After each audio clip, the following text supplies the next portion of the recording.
everybody to the Planning and Development Committee for Tuesday, October the 10th, 2023. Attendance has been taken. Thank you. Could we have a motion for approval of the agenda? Moved by Mayor Bailey, second by Councilor Chambers. Councilor Chambers.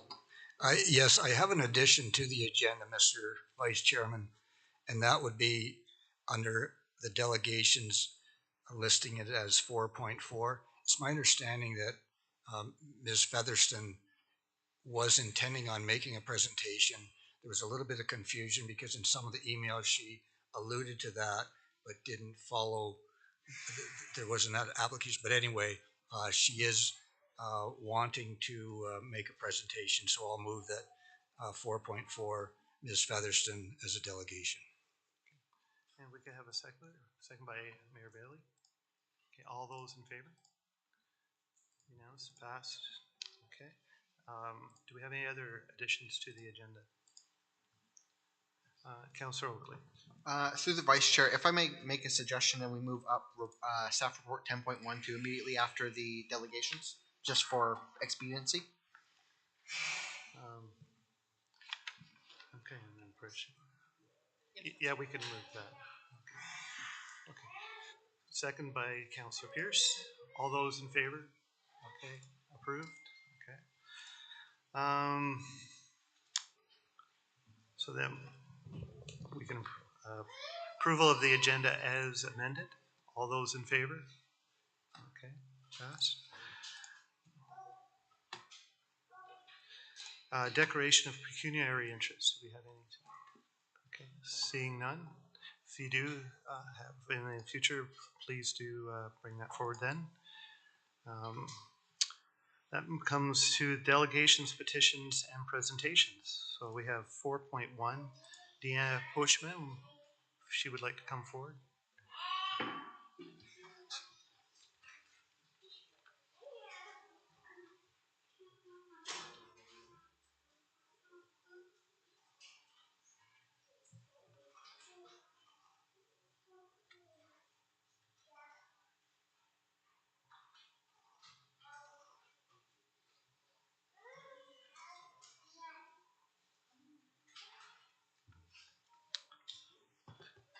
So if you could state your names and your address. Yeah, my name is Deanna Heckman, 60 Dundas Street East, Paris. I'm on the corner of Curtis Ave South and Dundas. Okay, thank you. I'm on Rise 10 with a 151 Curtis Ave South, which is the farm dead end Curtis Ave. So. Okay. So you have 10 minutes, and we'll give you a little warning at 9. And you can start anytime.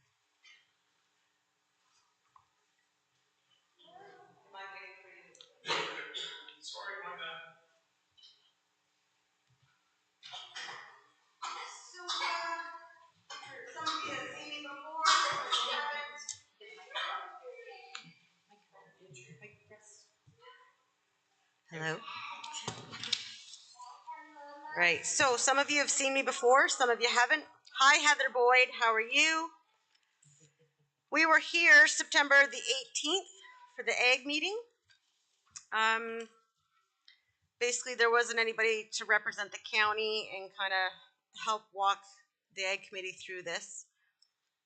Basically, what we're here is we're here to make sure that Norma has access to her farm via Curtis Ave, just the way she has since 1852. I'm a little bit out of the loop because I have not seen a recent plan of what TCA wants done, other than they want to build on both sides of Curtis Ave South in the gravel pit. This is going to pose a problem. I'd seen recent or previous plans where they wanted to put a gate at the end of Curtis between the homes that are there right now and the gravel pit, which TCA owns, and they want to put the subdivision in. So that's great if you want to put a gate there and you're going to put a lock on it, but that's still going to be problematic for Norma and Tom. So I guess their answer was for Norma and Tom to go through the subdivision to get in and out of their farm. Also very problematic.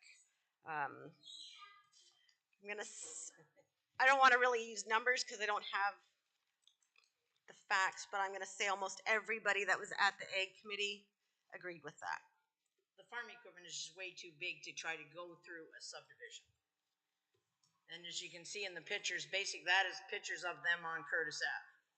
The planters coming in and the sprayer and everything. I don't have a picture of the combine. He's coming in this week yet. Now, would you say it's bigger than that, Norma? Yeah, combine is gonna take the full street.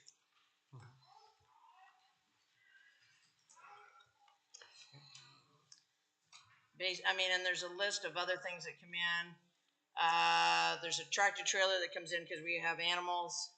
So there's the trailers coming in tomorrow night with animals on it. Cattle trailer, it comes in, it's gonna go out. There's tractors come in for brown baling of hay. There is seed drills that come in to plant the wheat or the oats, whichever crops we're doing. And for all this stuff to go through a subdivision, just to us is not gonna work. None of the streets are wide enough. Basically, that's what we've got. Okay. Steve, you had a Any questions? motion for this, or, oh, is there questions from the? I do have a question, Okay. Mr. Chair. I have two questions, and then at the appropriate time, I have a motion that may help. My first question to the delegation, to Norma and Deanna.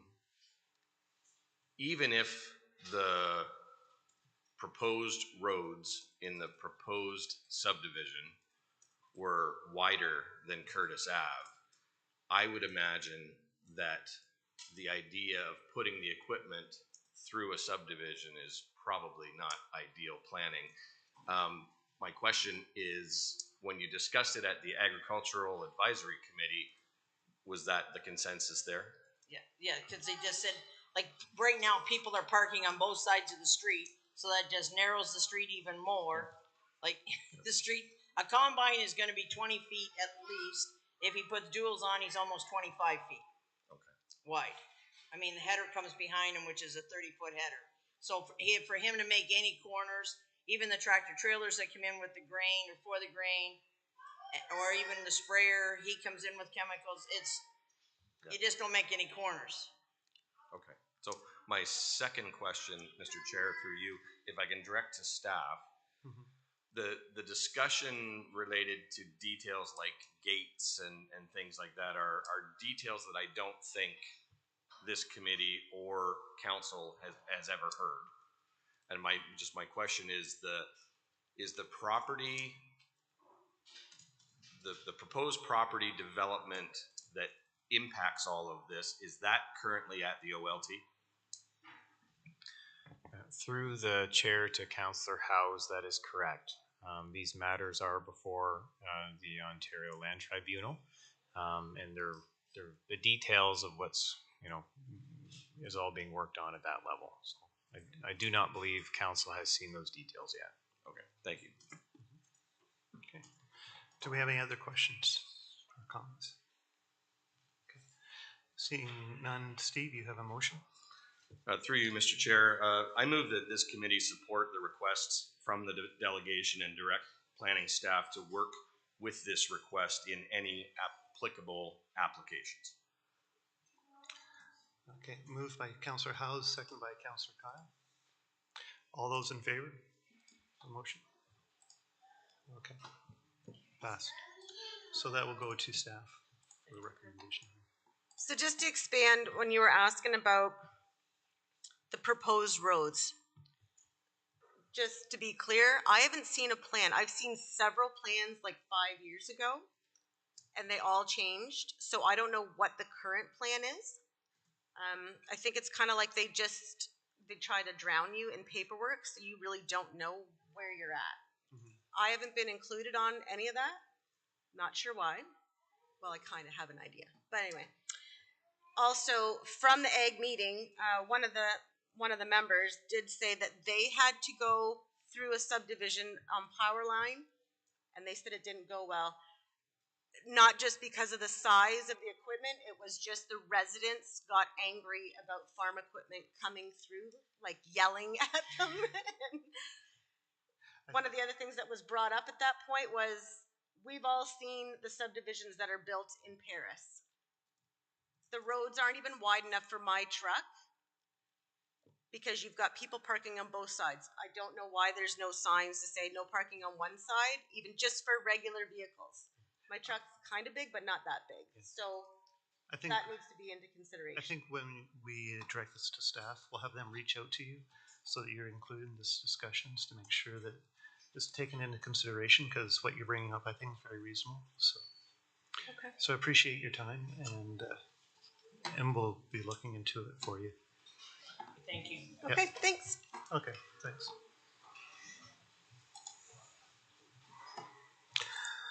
Okay, our next delegation, 4.2, Ken Bro, Development 689 Rest Acres Road. Would you like to approach?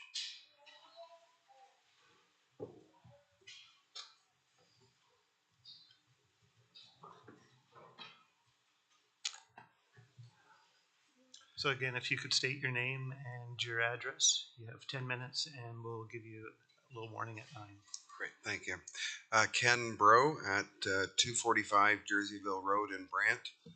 And I think that's all you needed, right? And then information. I'd like to thank the council and the committee for hearing me tonight. This has been a long road to get to this point. 4 years ago, we looked at purchasing a piece of property at Rest Acres Road in 403 to build a new Dairy Queen store to expand our franchise from Brantford. And since then, it's been a trial getting through a lot of the red tape and so on. It's been held up now for going into 4 years. A lot of it has to do with the MTO not allowing permission to build on the property until all the traffic studies have been completed and all the requirements have been satisfied. We finally did the transaction last August for just over $1 million to buy 1.3 acres to build these locations on. And we with the full understanding that there was really just some technical issues to get through for approval with the MTO, and we should be able to be in the ground last fall or a year ago. That has not happened. I'm here tonight because I received a tax invoice from MPAC for just over $24,000 in January of this year for property taxes on 1.3 acres. Prior to that, it was just over $2,800 in 2022. The trigger of the increase was the sale. My request here tonight is for the support of council and the committee, because I'm not holding up the development. The Ministry of Transport and the bureaucrats working between the MTO and the county and the consultants have been holding this site up for development now for 4 years. The county is now experiencing this with the cost of delaying the road construction that was already commissioned on Rest Acres Road, just north of the 403. There's a traffic circle partially completed. So now the county is starting to feel the pinch of the money because they've had to pull their contractors off site. So this has gone on long enough as far as I'm concerned, but to receive a tax bill for land that I cannot build on for $24,000, which I have paid because I do believe in paying all of my invoices, and then we'll fight it down the road later. So we're here now. I've provided MPAC with all the documents, including emails from the county and the MTO denying construction on the site. And they came back to me after I applied for it. They came back and said, "Well, how about 14,000?" I said, "How about 2.5 or 3,000?" I mean, like, this isn't a negotiation here. This is, we're talking fair and morally, what's correct and what's not correct. And to ask somebody to pay taxes on a piece of property that I can't build on, that I'm financing at almost 9% with the rates now, it's just not morally and ethically correct. So what I'm asking the committee for is a letter of support, because now we're into tribunal. So I rejected the offer from MPAC, and now we're into the tribunal stage where we have a hearing in a couple of days, and it's really informal. I'm getting to learn the system. It's new to me, but it seems fairly informal. We have 3 meetings, and then we go to actually a hearing in December. So that's one point, is the request for the council to listen to this, to step above and beyond. The bureaucrats that are driving a system which is not a logical system right now, and that's one request I'm making. The other request is, and this is something that we're going to probably have to work through further once the MTO and the county, the dust settles for actually building this site. I went through a year ago site plan review. We received a number of comments back on the review, and then I commissioned a company and a contractor to do a site plan design and study to complete all the requirements that were listed in the initial meeting. And we completed that at a cost of just under $100,000. Senior site planners, and the comments that I've been receiving from not only my contractor but consultants that are senior planners is that they have never seen, and this is a county issue, they've never seen as many comments back on a site plan request. And that is, as I've spoken to the councilors about this and Mayor David Bailey about this, is that this is not, it's black and white. You have guidelines. I'm not a site plan designer. I'm not a developer. I'm an electrician, and I own a Dairy Queen. Okay, I'm a basic guy, and this does not make sense to me that we're getting comments back from site plan that are more opinionated than factual. I didn't pay this kind of money to design a site based on the current county's guidelines for site design to say, well, we think it'd look better if you had a little more grass over here, a little more buffer over here. I'm the first one. I'm like the eldest child going out here. I'm the first one going onto this site, exception of Ford, which got, exceptional pardons, shall we say, from the ministry to develop. But I'm the first one out there. I'm the small guy. I'm a small business here. I'm the one that drives this community. And I need some support from the community, and because we're not seeing it from the bureaucrats. So now this is where it gets to the point where we have elected officials here that you're elected for a reason. You're elected for common sense and ethical and moral values. And we've seen way too often that, yes, we may have the better person out there that we've brought into different counties and cities to drive planning and development, but do they live here? Do they experience the community? Do they put back into the community, or are they here for their knowledge and to give us what we're looking for? But they're not, and that's why this is a question for down the road. Is that once we go and see, or everybody's going to be happier once this is all resolved between the county and the MTO, because the county signed the agreement. I didn't sign the agreement. The county signed the agreement back in 2016 when Kingwood developed the property, that the MTO would have full right to reject any building permits. And we were all led to believe when we registered this property, I'm not the only one here, when we all registered this property and put millions of dollars out, that this was not far off and this would happen. But here we are in 2023 going into 2024, still not happening. So that's my 2 questions, is the support on the property taxes to be a fair and reasonable for the increase the county had last year, not for what projected not for revenue, because I received nothing. You can't say I get $12,000 a year for the cell tower being on site. That doesn't even pay half of what they're asking for. I mean, it's not right. We need to go and shake this system up a bit, and I'm trying to. So that's my requests. Do we have some questions Councillor Chambers. Just through you, Mr. Vice Chairman, did I understand that this matter is before a tribunal? Yes, it is. I'm sorry. You're asking me. I'm sorry. Then, Mr. Vice Chairman, I would ask committee to consider a procedural bylaw, specifically section number 15. And if you want me to read it, I will.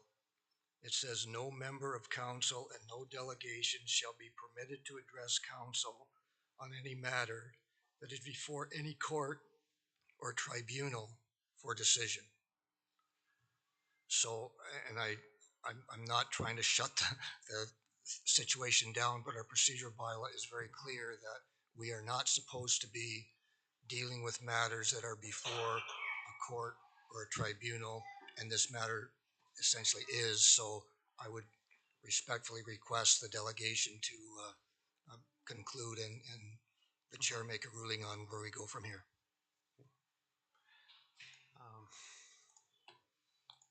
So it's just appropriate just to receive this information. Okay.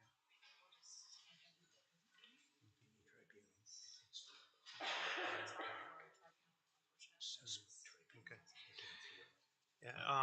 Yeah, what Councillor Chambers has indicated is correct. And so we can thank you for your time and appreciate you bringing this information to for us to hear. And we will, Councillor Coleman. Thank you, Mr. Vice Chair. Clarification.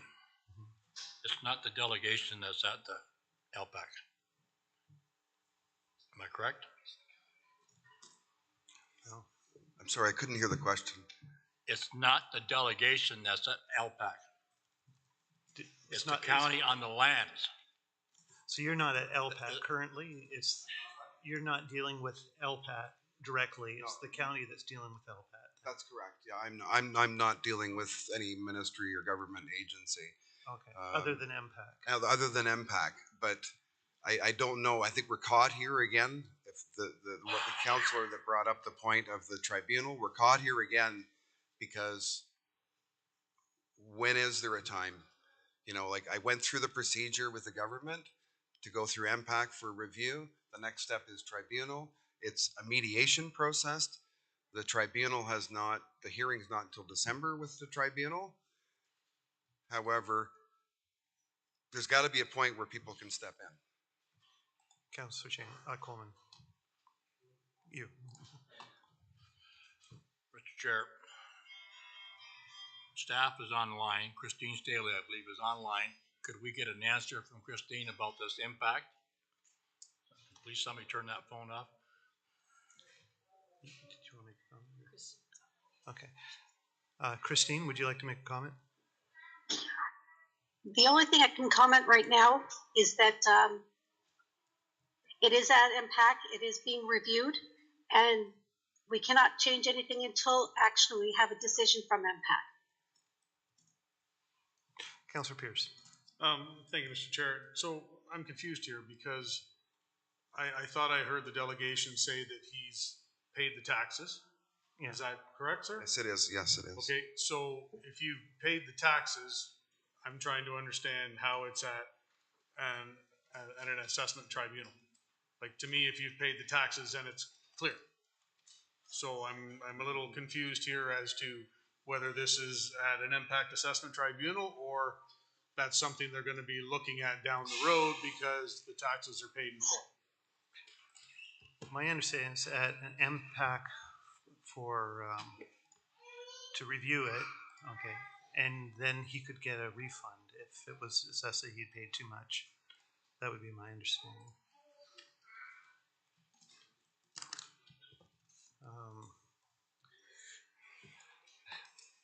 Councillor Chambers.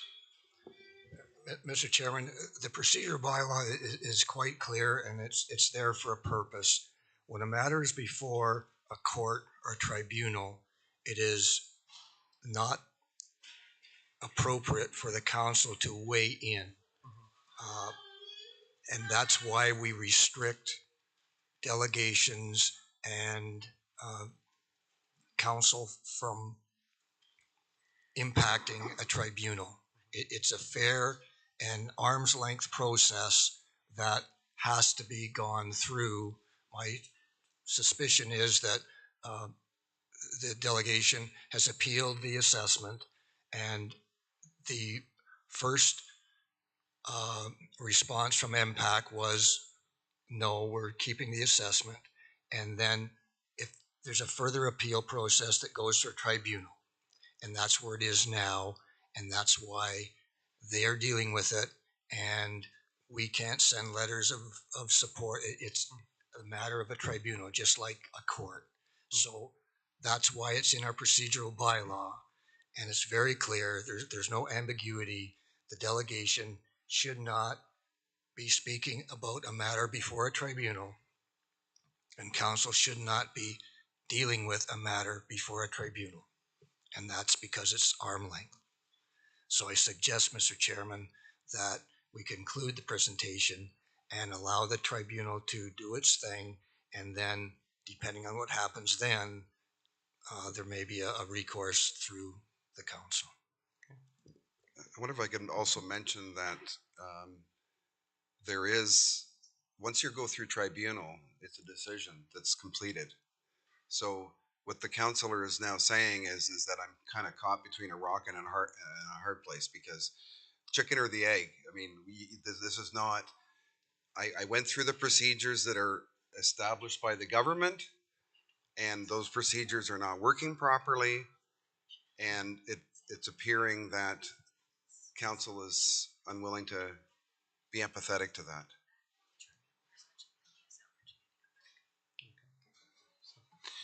Just, Okay, it's so- not that we're not being empathetic. It's because we are obliged not to be involved in tribunal matters. That's the procedural bylaw, Mr. Chairman.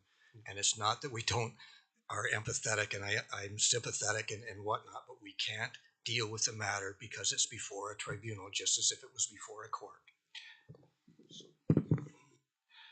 Okay, because we don't have a heavy slate tonight, I'm gonna get a little leeway. I do agree with you, Councillor Chambers, and my understanding is from talking to staff that Councillor Chambers is correct, but we can direct it to staff to have them look into it.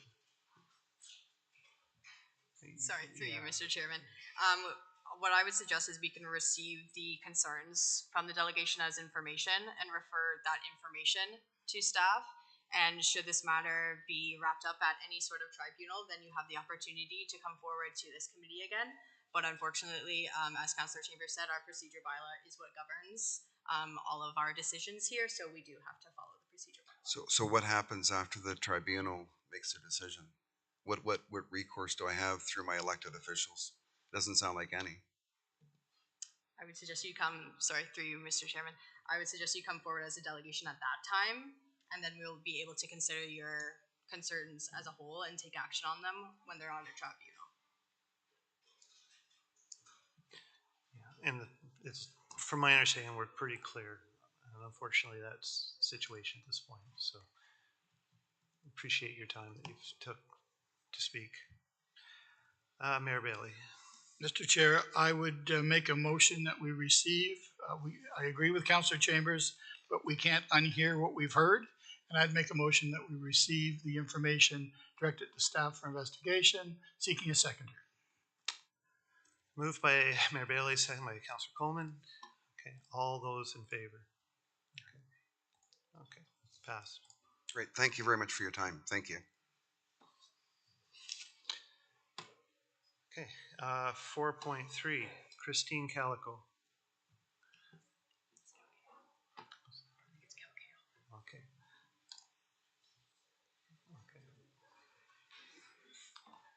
If you could state your name and your location, address.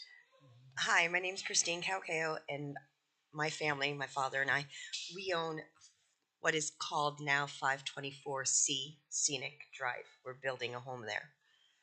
We received a letter a couple weeks ago, I think 2 weeks ago, stating that they were addressing the concerns of the addressing of 524 to 526. You would think that's only 2 homes, but it's actually 4. My concern is there has been numerous issues with the whole 524C. And I know that the person that's building a 524B, I've seen my people, my tradesmen going there, and I have to go out in the road. So what I have written something, it says, I can say that we've had many issues with the trades and delivery companies coming to the wrong address. We have even dealt with trades thinking that the home at 524 is building 2 apartments. We encountered that with Hydro One. When they came to do an assessment of where they're going to put the hydro, and if we had enough, they looked at 2 houses and said, where did these come from? We assumed it was 524, that we're just doing 2 units, since you're allowed to do that now. All the other houses on this street have solid numbers. In the beginning of October of 2022, I've had many concerns regarding this and brought those concerns up to the planning department. I'm not going to name names, but there's numerous emails going back and forth.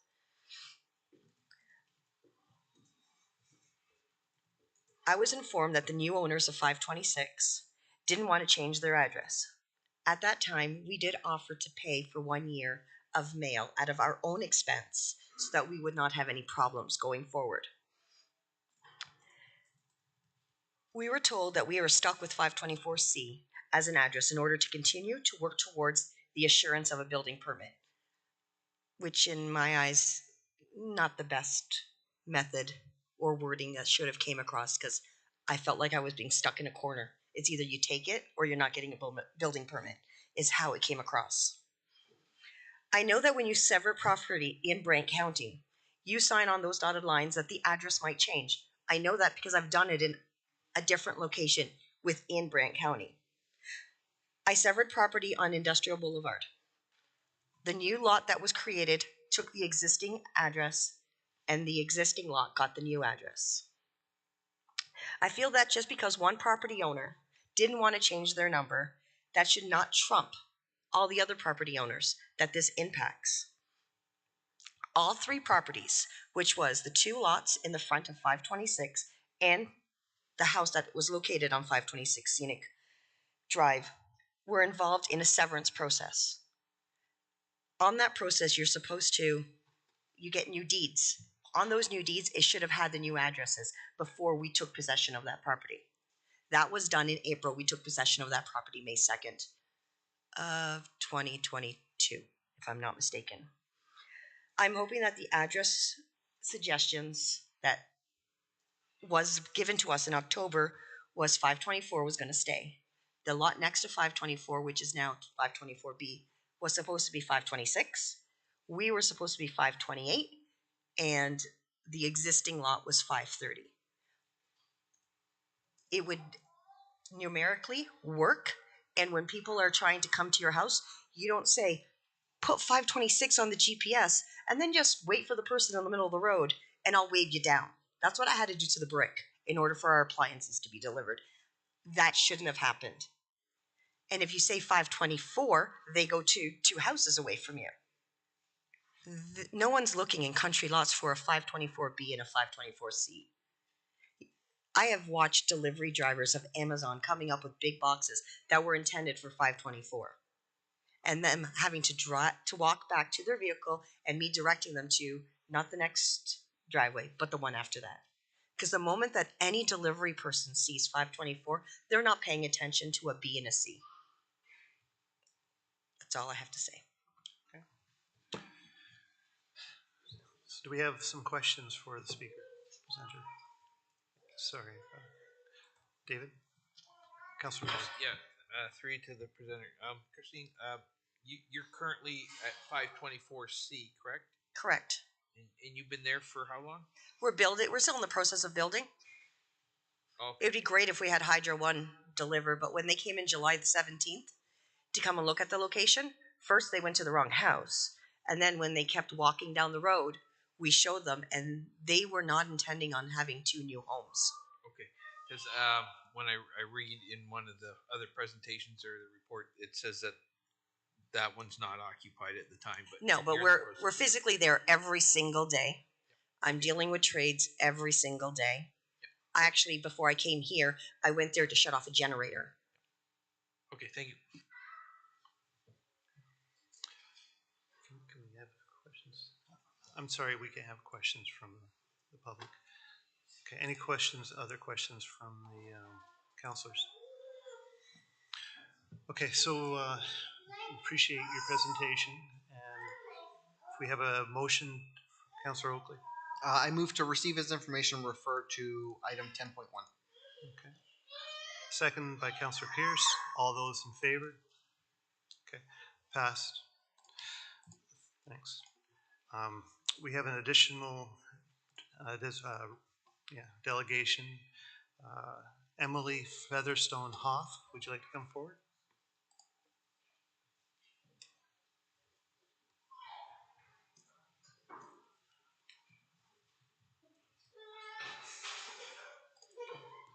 So if you could state your name and your location, your address.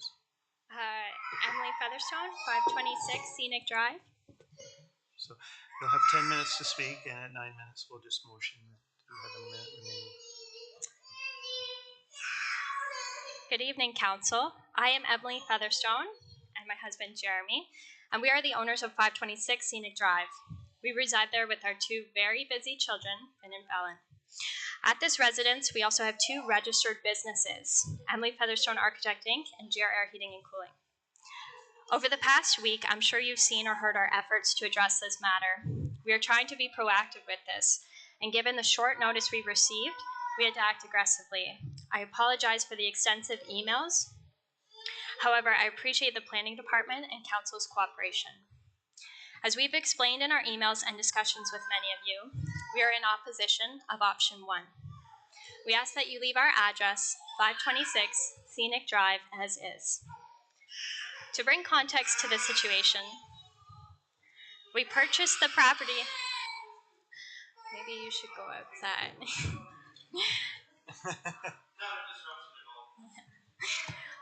To bring context to the situation, we purchased the property from the previous owners who severed the lots. We did not do this. Our purchase of 526 was dependent on the severance being finalized by the County of Brant. Once that was complete, we took possession in April 2022.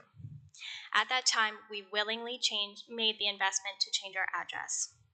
Being forced to change our address again would cause substantial disruption to our personal and professional lives.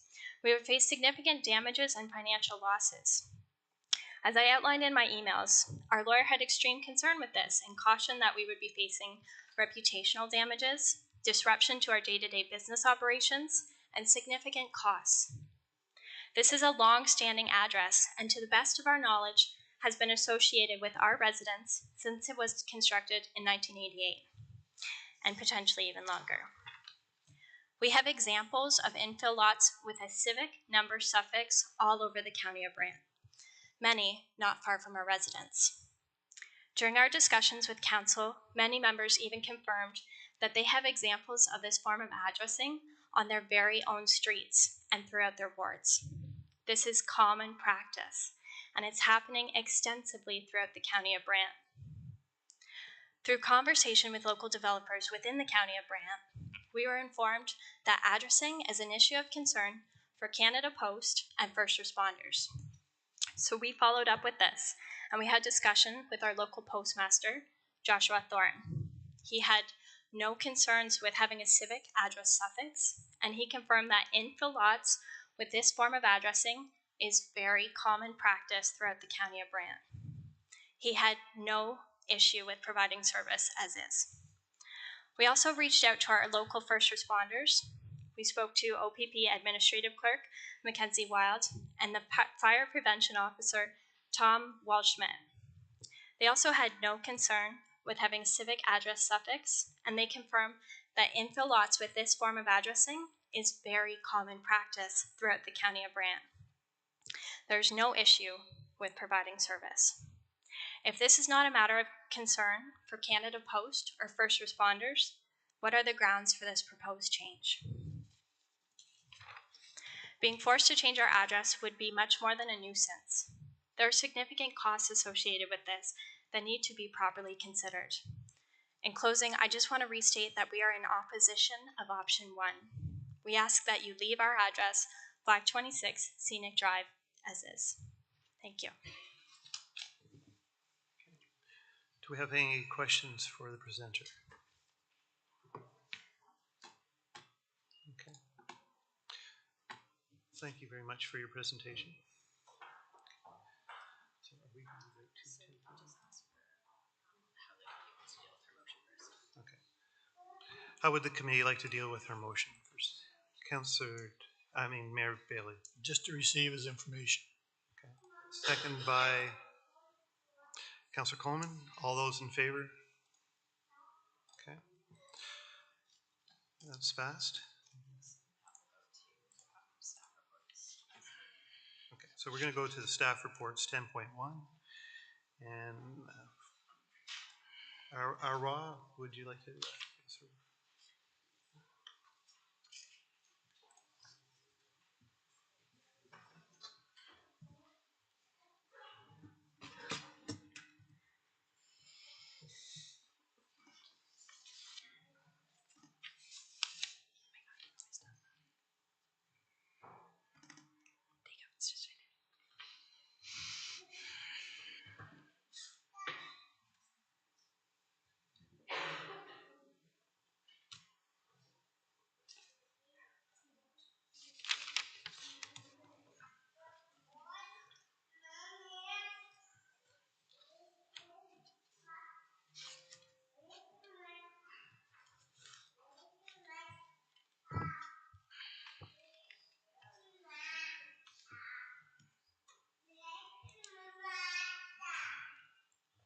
Good evening, committee and members of the public.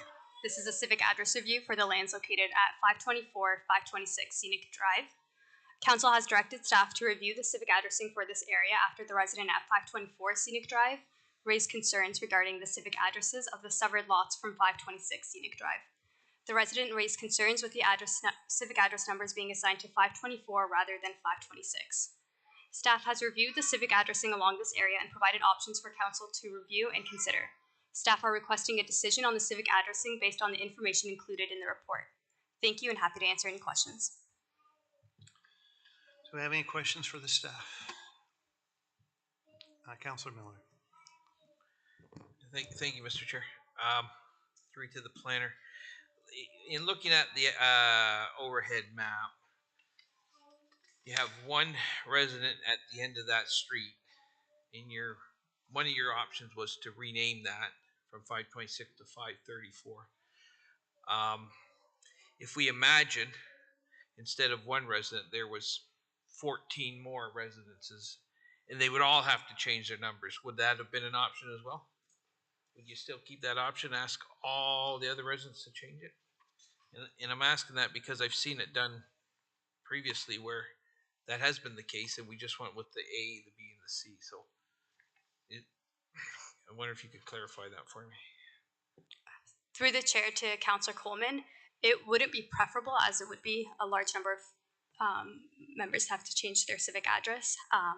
However, if we were just providing options for council to review. Okay. Thank you for the answer. I'm just, like I said, I'm trying to look for what we've done in the past as far as best practices go. But okay, thank you. Councillor Pierce. Thank you, Mr. Chair. Through you, along the same lines, I'm just trying to understand if things change, because if we take, let's say we've got an infill in Paris type thing, that's exactly what would happen. Is there'd be a 24A, a 24B, a 24C type thing. So do things change once we get to rural? And is the process different? Is that what's causing this? Because I'm trying to understand myself here as to why we wouldn't keep it consistent as we do within the more populated boundaries. Typically, when we would get a development application, we would include that as a condition of consent. This was a little different because it went through OLT, so the civic addressing didn't get assigned till after it was approved. So typically, we would figure out the addressing before during the development application portion of this. So in this situation, it's a little unique because it got approved after it being approved, but we would typically figure out the addressing prior to any infill lots being created. Follow up if I could. Okay, and I appreciate that, but I'm just trying to understand whether it went to LPAT or didn't go to LPAT. What difference does that make on addressing? Sorry. Through the chair, could you clarify just exactly? Sure. So what you're saying, you said that the addressing didn't get completed until after the LPAT hearing. Okay, I appreciate that. That's fine. But does that mean that the process itself is different? I'm trying to understand. If we did this before, my assumption would be that we would have done a 524B and a 524C, which is what was requested afterwards. Like whether it's done prior to or after an LPAT hearing, does that have a bearing on what the addressing is? Through the chair to Councillor Pierce. So yeah, if we don't have enough numbers, we rely on letters. Whether it's in rural or urban, we would do that typically, so it wouldn't change. Okay, thank you. Councillor Oakley? Through the chair to staff, if my understanding correctly from the very first delegation that we had, initially, normally our process would be that we assign the B and the C to the severed lot and not the lot adjacent. Is that usually the procedure? Is that a misunderstanding that we have, or where does that come from? Is it normal that we would have lot severed off of 526B, 526A and B, or would we have it be 524 B and C? Through the chair to Councillor Oakley, typically it would just be in whatever logical format it would be in that address. So since the lots were in the east and it's descending that way, the lots were decreasing. So they did 526 or 524 A, C and B, the planner before me. However, 526 B and C would still be in logical ordering. Just it still could work either way. It's just the person before me had done that. Okay. Is there any further questions for the staff? Okay. No, we don't. Well, they recommend to make a decision. Yes. Okay. Okay. We have a staff recommendation that we leave it to the committee to make a decision on this. The three options. Does anybody like to make a motion? Councillor Bell. Yeah, thank you, Mr. Chair. I'll make a motion that we accept option 3. Continue as is currently the case. Okay. Do we have a seconder? Councillor Kyle. Okay. Any discussion? Councillor Chambers. Could I just ask what that specifically is in terms of numbers? It's 524, 524B, and 524C, and 526? That's the resolution. That's correct, yeah. Okay. Follow up? Okay. I was just going to speak in support of that, if I might, Mr. Chairman. That's exactly what happened in the little hamlet of Kelvin. There's 236, 236A, 236B, and 234. So there's an initial confusion, but once it's in place, it will become the norm. So I don't have a problem with leaving the existing the first properties there as is, and the new properties as A or as B and C. And if I might, Mr. Chairman, there's another aspect of that. Again, I don't want to give a history lesson, but I was on council before there was civic addressing, and a bit of trivia, Brant County was instrumental in bringing forward 911 to rural areas, which necessitated civic addressing. Former Warden Gord Gibson and the Warden of Essex County were the leaders in bringing 911 to rural Ontario, if you want to go back and look at the history books. And the breakthrough was that those two gentlemen convinced Bell Canada to be the reception, and a portion was added to everyone's phone bill. If you look at your phone bill, there's a few cents goes to 911 dispatch, and that was as a result of what Brant County did way back in the time before civic addressing was in place. When we did go to put addresses on every property, we developed a set of criteria to do that, because there were duplicate names, street names after amalgamation. There was a King Street here and a King Street there and a Maple Avenue here and a Maple Avenue, so they all had to be different. And one of the criteria was that we were very reluctant to change addresses that cost people money. If they had to repaint all their trucks, for example, Davis Fuel had their King Street on all their trucks, so it would be very, very expensive for them to change their numbers.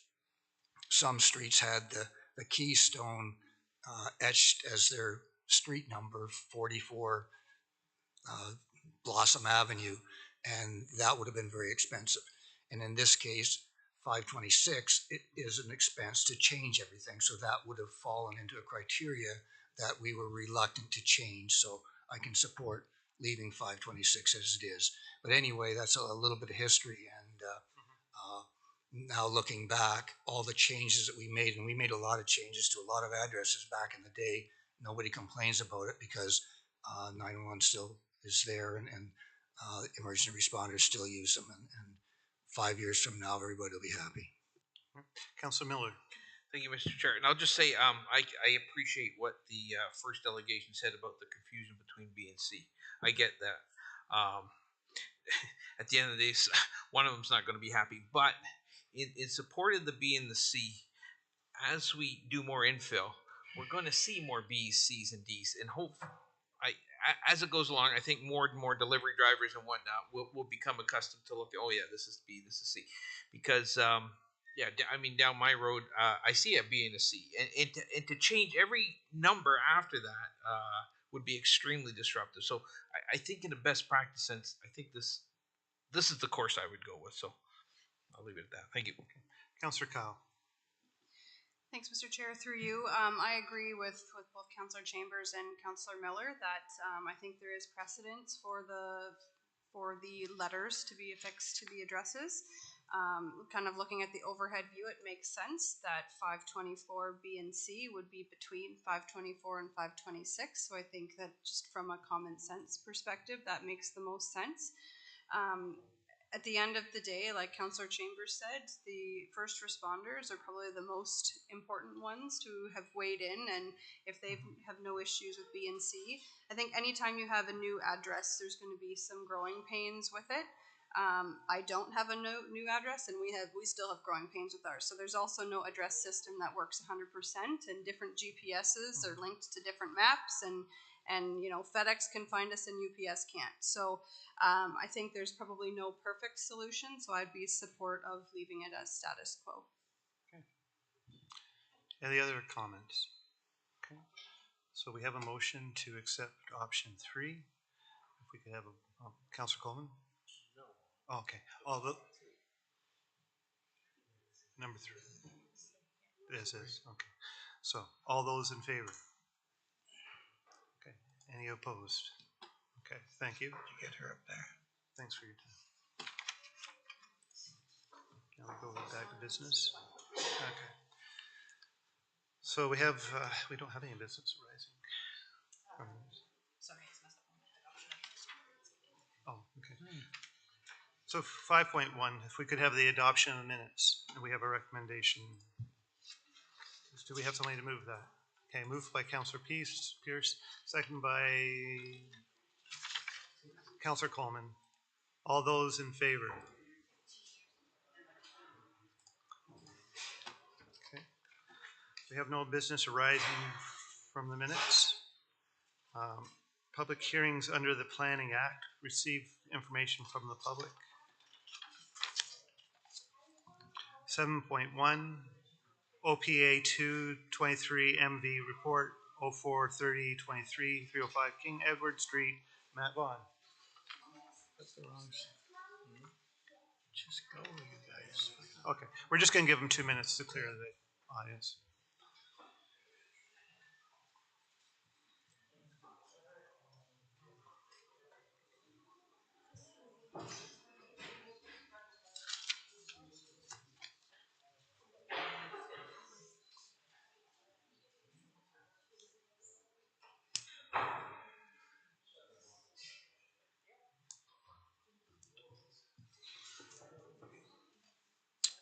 Welcome, Matt, when you're ready. Okay, thanks very much for joining me this evening, committee and the public. I'm here to speak to Official Plan Amendment 2-23 MV. This is in relation to 305 King Edward Street. The site is located in Paris, southeast of the intersection of Cleaver Road and King Edward Street, that's Highway 2. The site's located within the primary urban settlement area of Paris and is around 24 hectares in size, or 59 acres, with 551 meters of frontage on Cleaver Road. The site is currently occupied by a single detached dwelling and detached garage that are accessed from King Edward Street. The remainder of the site is used for agricultural cash crop production. The site forms the southwesternmost boundary of the primary urban settlement area of Paris, and the lands to the east and north of the site are within the primary settlement area of Paris and are primarily low-rise residential. The Arlington Meadows subdivision, the Granville Homes, abuts the site to the east, and the Lafarge aggregate operation is to the west. So on March 26, 2020, the applicant filed a zoning bylaw amendment and draft plan of subdivision applications to permit a development consisting of 248 single detached lots, a mixed-use medium-density residential block designed to accommodate approximately 200 residential units and neighborhood commercial uses, along with a park, a walkway, and infrastructure blocks. Then on October 1st, 2021, the applicant filed appeals to the Ontario Land Tribunal. County staff have been working with the applicant through mediation to help develop a plan that would best suit the surrounding community and meet provincial housing targets. An official plan amendment is required to permit the mixed-use, high-density residential block of the subdivision. Section 3.4.6 of the official plan establishes criteria that is to be met before high-density residential development can be approved. Specifically, criteria I notes that the proposed development shall have frontage on an urban arterial road as designated on Schedule B of the plan. The road network surrounding the site does not feature an urban arterial road and is designated on the same schedule. The proposed official plan amendment would be applied on a site-specific basis to permit high-density residential development along the road that is not on an urban arterial.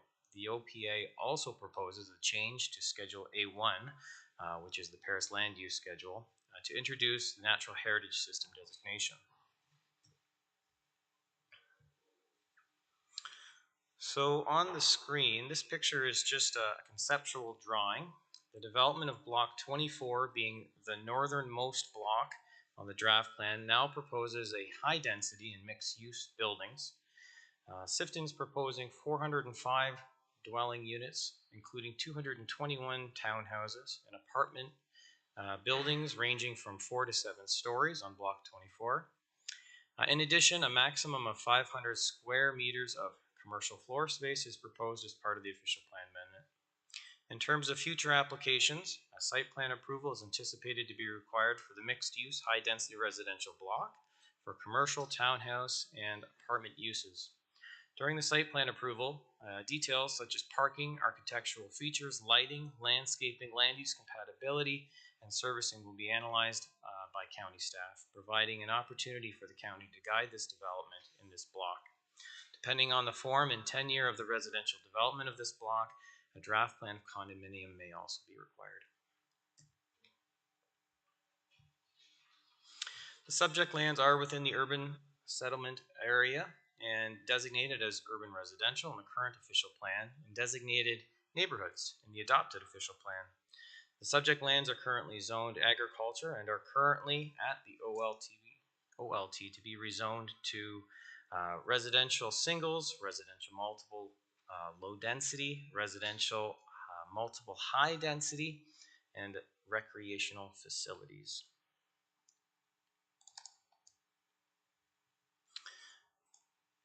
That ends my presentation, and I just included a drawing of the draft plan for the council and committee to see. If there's any questions, I'd be happy to answer them. Councillor Howes. Thank you, Mr. Chair, through you.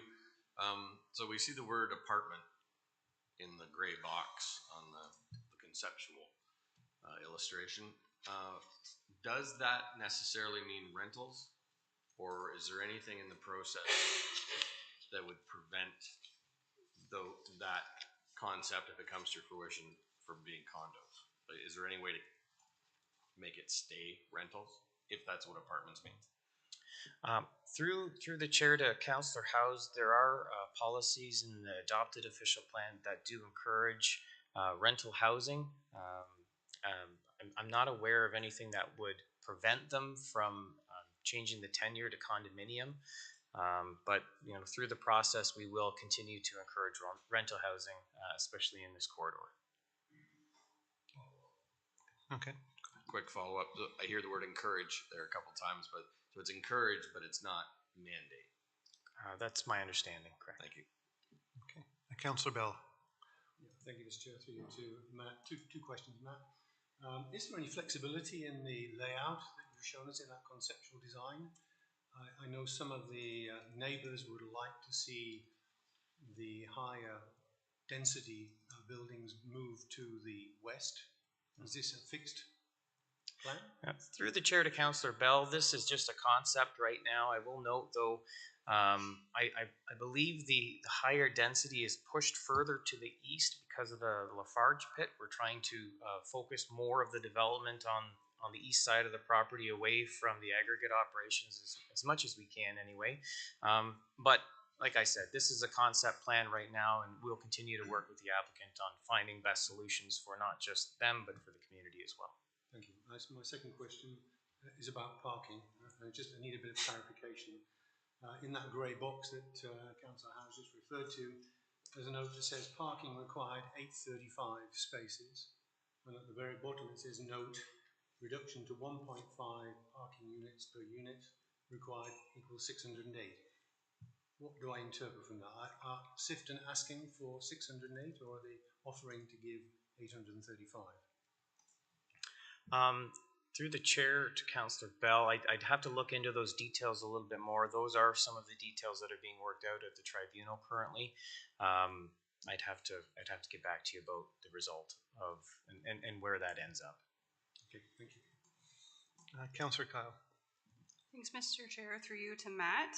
I've noticed on the concept map there's some of the buildings that are designated for what I think says retirement home. So is the entire development intended to be geared towards seniors, or is it going to be families, in which case my trademark question about schools is what I would come up with, because obviously this is in the cobblestone catchment, which we know is too full.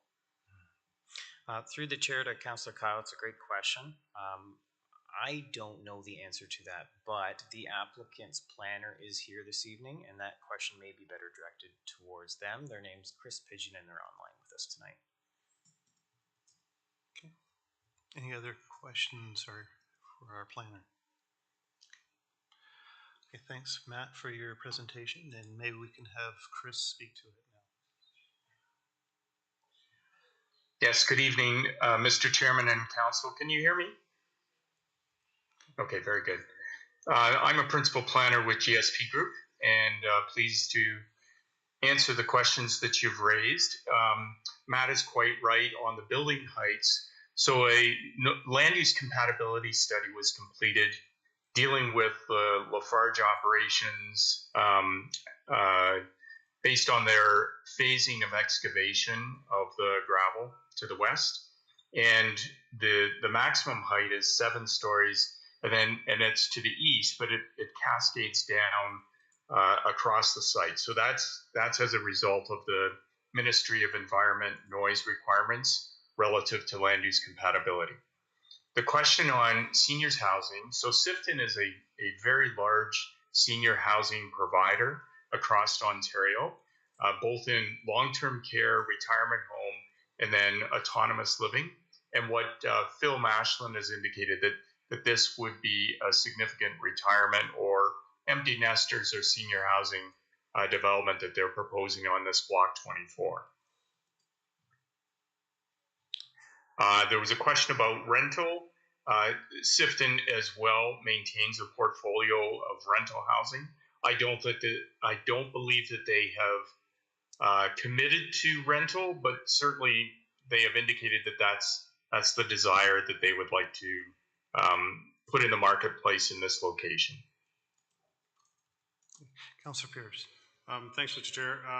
So to the delegate in the Zoom there, are you able to comment on the parking, please? Like, was that something that Sifton is requesting the reduction in parking? Are you able to comment to that? Yes, Mr. Chairman, it's to go to 1.5 parking spaces per unit, which is Sifton doesn't want to oversupply and have a large vacant surface parking area, but parking at 1.5 spaces per unit is what is requested. Quite a standard requirement in Ontario in this kind of marketplace. But that will be reviewed by your staff. Okay, so just a follow-up to that. I'm sure you're well aware that we have huge parking issues in the county right now, and part of the issues we have are developers coming in asking for and getting reduction in parking. So that's going to be a tough sell, I'm sure. So again, I highly doubt there will be empty parking spots. Yeah, thank you. We'll work with your staff on that. Thank you. Mayor Bailey, and then Councillor. Through you, Mr. Chair, to delegation. When you talk about rental apartments or condos, so you would build them as condos and then you would buy them all yourself and then rent them out yourself? Is that how it works? So Sifton has done both. They've built buildings and condominiumized them and then held all of the units as rental. I think more recently what they've been doing, though, is building apartment buildings simply as a rental as a part of their portfolio. Thank you. Councillor Oakley. Through the chair to the delegation, with the current proposal, is there any commitment or plan for affordable or attainable units within the apartment buildings? I do not believe that there is any plan for affordable units. Okay. Follow-up question. Sorry, 1 second. To get affordable units, would the developer be interested in, for example, if you're able to increase the height of the buildings in providing affordable units there through cost savings from density? And Mr. Chair, the height of the buildings is restricted by the land use compatibility relative to the Lafarge operations. So while we appreciate the potential opportunity to increase building height, that would not be permitted by the Ministry of Environment as a result of the noise issues relating to the pit operations to the west and to the northwest. Thank you. Councillor Miller. Thank you, Mr. Two questions, three to Chris from GSP. Chris, first question. I know it's we just have in front of us concept design, but when all is said and done, do you foresee this having seamless connections to the development to the east as far as walking trails and streets and sidewalks? Yes, so Mr. Vice Chair, the plan of subdivision, so the broader plan of subdivision does include walking trail connections. There are 3 park blocks in the subdivision with good community trail access points. Mr. Vaughn was quite right. The holding provision that would apply in the zoning to this block, so notwithstanding the official plan amendment, but the holding provision requires an additional land use compatibility study to be approved and any mitigation measures. Mitigation measures would be, for example, building height, but also architectural controls. So for example, triple glazed windows to deal with noise impacts due to the Lafarge operation would be implemented if they're recommended by the acoustical engineer. And all of that will be dealt with through site plan controls, so a site plan application process. And that will also then determine the actual layout of the entire block and include community trail connections. I know that was a long answer, but that's the process that we've agreed to, at least in principle, I'll say, with county planning staff. Okay, no, that's a good answer. I appreciate. Second question, and you obviously know this. If you walk from east to west, you're gonna drop quite a bit as far as topography goes. How do you address that steep a drop in your development? Like, do you have streets when you go from one part to the next that go down quite steeply? How do you address that? Yeah, so Vice Chair, so the as a part of our submission, the engineering submission included preliminary road profiles to connect to the Granville Estate subdivision or development to the east, the Arlington, I should say, subdivision to the east. And what we proposed was 7 meters of fill that would provide for an appropriate grade to connect to the existing subdivision. And I know that there were comments received, I believe comments were received by that developer, and we simply forwarded the functional servicing report that had those preliminary road profiles for their review and requested them to make additional comments to the county planning staff. Okay, so you said 7 meters of fill. That's about 25 feet. Is that? Did I hear you correctly? Yes, there's about seven meters of grading work that'll take place to provide for a more gradual road profile. If you were traveling along Gibbons, for example, that it would more gradually be graded, and that would meet the county standards with regard to road grades.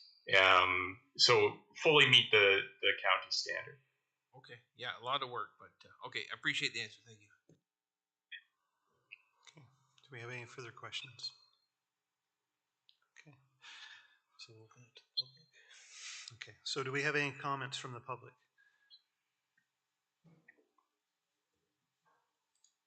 I'm asking once. Mr. Small, did you want to speak? If you can come up to the mic.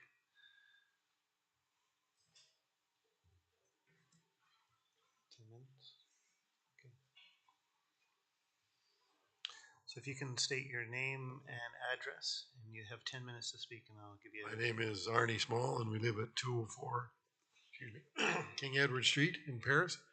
And I certainly didn't expect to be up here speaking, so I don't have a speech ready, so we won't use up 10 minutes, I'll guarantee you that, okay? But that's a very fine piece of property for development, and it's been kind of slowed a few times, and I really hope that we can work towards getting it done. And that's not my property. But I sold it to Sifton's with some good intentions, and we were in a position, and that kind of changed, which I feel kind of responsible for. So I just would appreciate if council could help the process go as smooth as possible. Thank you.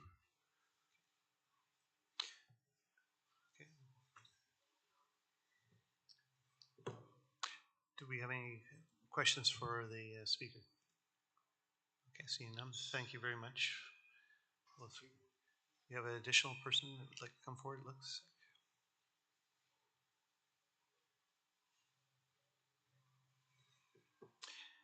Again, if you could state your name and address, and you have 10 minutes. My name's John McDonald. I live at 279 King Edward Street. My property runs directly in front of the current Sifton property. When you're looking at the picture, they were showing the development of the 3-story townhouses and the 4-story and 7-story buildings that were going up. I believe in that picture you could see my pool. So you can see how close those properties are now going to be to my backyard, so I'm losing all my privacy. We did send in a list of concerns to you guys. I haven't heard anything that's brought up as far as those concerns are. One of the concerns that I have is when they are developing this land, there is going to be a lot of dirt and stuff. I don't know if you read the 274-page report from Sifton's developer that did the assessment of the property. The one thing he stated was it will create a lot of dust and it will create health concerns for people in that area. And his suggestion is that we close our windows, we stay indoors, and we buy a central air conditioner. That was his resolve for having such conditions in our backyard. I spent $130,000 in my backyard alone so that I have a nice backyard. I have a pool out there that I want to enjoy in the summertime. I'm not going to be hiding in my house. So what are you guys going to do to protect my health, my wife's health, and anybody that comes to my house? Because that is a big concern that is going to come up. Do we have some questions for the presenter? Councillor Bell. Yeah, thank you, Mr. Chair. Through you to Mr. McDonald. I believe you thought this property was not going to be developed until 2052. That is correct. Maybe staff could just give us an update on what the likely development date would be for this property, should it go ahead in its current form? Matt, would you have an answer to that? Through the chair to Councillor Bell, I'll take a guess because that's all it would be at this point. We would be waiting for this official plan to get through. We'd be waiting for the matters at the ULT to be resolved. It would have to come in for some pre-consultation in regards to any site plans or future applications. It could be a number of years, and not just that, but there is a servicing constraint as well in Paris that we need to be cognizant of as well. So obviously this would be a phased development, so it wouldn't all be developed at once. The applicant who's here tonight might be able to speak to the timing of phasing and what would maybe go first, but generally speaking, in these kinds of developments, it's the density part is usually the last parts of these developments that we see get built out, but I'll let Mr. Pigeon speak to that.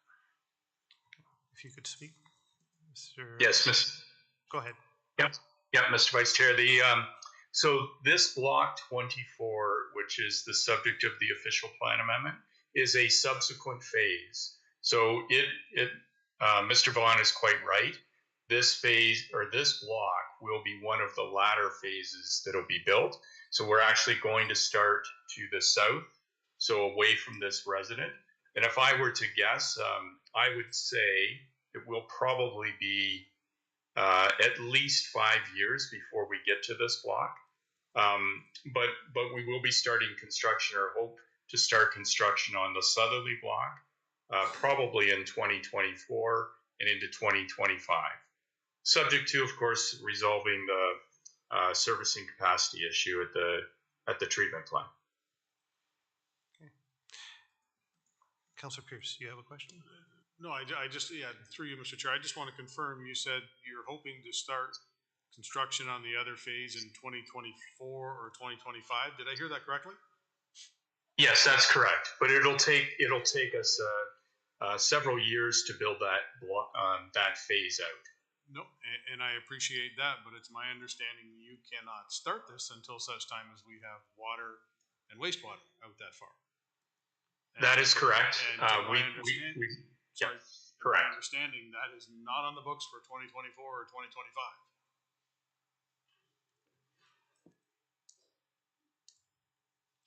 Okay. Any other questions for the presenter from council? Councillor Miller. Well, actually, a question for the planner, and maybe it's not a fair question for the planner, but it was brought up, and it's been brought up a few times in the past, and that is the dust that's created during the actual building phase, the earth moving phase. And my question, maybe through Mr. Chair to the planner, is has anything have we gotten any better at this, or is it the same today as it is back in 1984? Have we made any improvements as far as mitigating dust and noise in that during the construction phase? So, Mr. Vice Chair, so the County of Brant subdivision agreement includes dust suppression as a requirement, and it is a requirement as a part of the detailed engineering design to provide for dust suppression as a part of grading activity. So we'll do the best that we can, but it is inevitable there is going to be some dust, no question. Matt, would you like to? Through the chair, I have nothing further to add. Just like the adjacent quarry, the pit, they've got to mitigate their dust. The development will have to mitigate their dust as well. Right. Okay. Any other questions? Okay. Do you have any further comments? So in regards to the development of that land, before we bought this property, we were told 2052. It was designated as excess residential and would not be developed until 2052, and we were still being told that in 2022 by the County of Brant.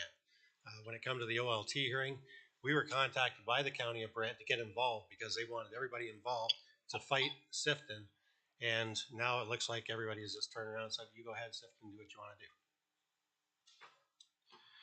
Okay. We have another public. Please come forward.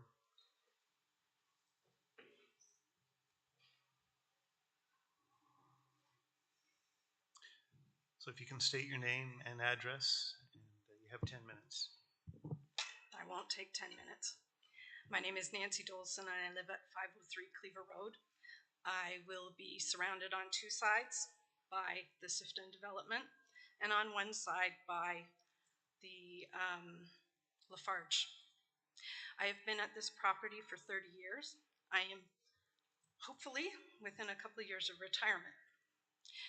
And with all respect to my former neighbor, Arnie Small, you sold your property to Sifton and you are currently crop sharing with them, I believe. So anyway, aside from that, I understand that we need to develop housing. I work in social services. We need affordable housing. We are never going to get affordable housing if we are relying on for-profit companies to give that to us. Whether I have been here for 30 years or whether my neighbors have been there for a couple of years, all of us, two families expected to retire in a country setting.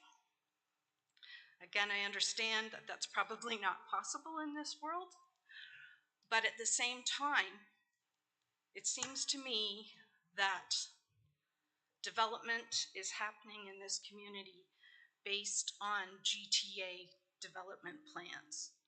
And I know things are being forced through by the county or by the province, and there's only so much you can do. But there is a difference, in my opinion, between doing things right and doing things the right way. And if there's anything that the county can do to make sure that going forward, things are done for the right reasons and in the right way for this community, then that's what I hope this council would do. Because not speaking up and just following the rules isn't serving your community. I don't think that there's enough planning involved to handle this development. I think that the schools at the top of the hill are already overcrowded. They were overcrowded from the time that the kids started to go to those schools. So where are those kids gonna go? We're gonna change the designation. It's around all again, where the division lines are. Again, I'm gonna be retiring hopefully in a couple of years. I'm going to have to somehow be able to afford taxes that are going to be impacted by this development. I'm going to be forced to pay for water and sewer hookups that I don't currently need. There's a lot of impacts that are going to be felt by two families for the sake of development. So I know you can't do too much about this, but we are already feeling the impacts of the dirt from Lafarge, and there's only so much you can fight. So anyway, that's what I would ask council, is when future developments happen, is that you fight as much as you can with the province to make sure that we're doing things right and not just following the rules. So do we have anybody else from the public that would like to speak? Okay. I'm going to ask a second time if there's any other members of the public that would like to speak to this subject. No one online is, okay. I ask one third time, is there any other members of the public that would like to speak to this subject? Okay. Seeing none, we do have a recommendation. Do we have a mover or seconder? Or any further comments or questions? Councillor House. At this stage, it's just a move to receive his information, correct?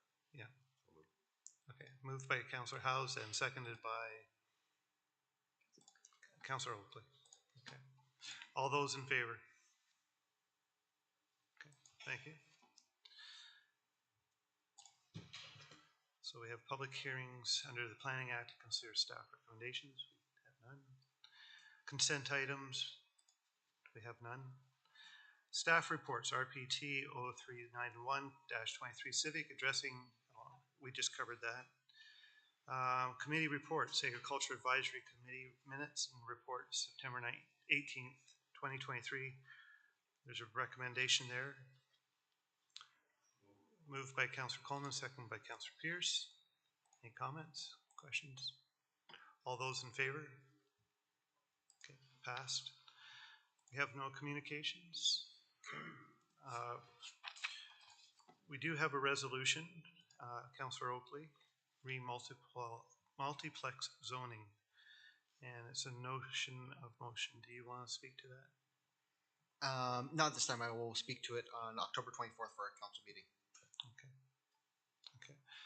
So if that's good, I don't think we have to approve that. It's just to receive. Okay. So other business, we have none. Okay. Oh, Councillor Chambers. Mr. Chairman, I'm just wondering if it's kind of ongoing business and kind of business related to the previous minutes. I'm just wondering if staff could give us an update on the subdivision assumption issues at the Highland Estates. Where is that at and where is it going? If you can just update committee. Pam, would you like to answer that? Yeah, through you, the chair to councillor. Great question. I can outline that we are continuing to work with both the developer and are having regular communications with the neighbors.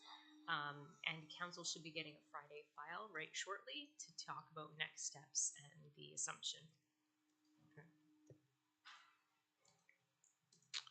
Any other questions in relation to that? Okay. There's no other business and there's no in-camera. Next meeting and adjournment, November 14th, 2023. We have a motion to adjourn. Moved by Councillor Pierce. All those in, we are adjourned.